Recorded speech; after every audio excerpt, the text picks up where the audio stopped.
Herkes yazmış ki, aa Kadir Ezeli sen yorulur muydun? Kız ben taştan mıyım? Tabii ki arada ben de yoruluyorum. Ama bu benim iş yapmayacağım anlamına gelmiyor.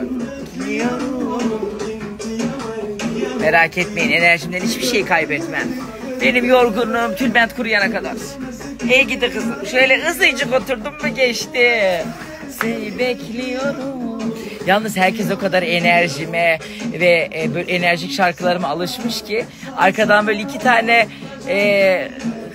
nasıl diyeyim duygusal parça çaldı gibi. Aa ne oluyoruz? Bunlar senlik değil. Cari pavo. Tabii bütün gün evin içinde düğün salon şarkıcısı gibi gezdiğim için merak etmeyin, enerjim gayet yerinde. Bu sayfada bir sürü depresif insan benim sayemde enerji buluyor. Bir de benim enerjim düşerse vay halimize.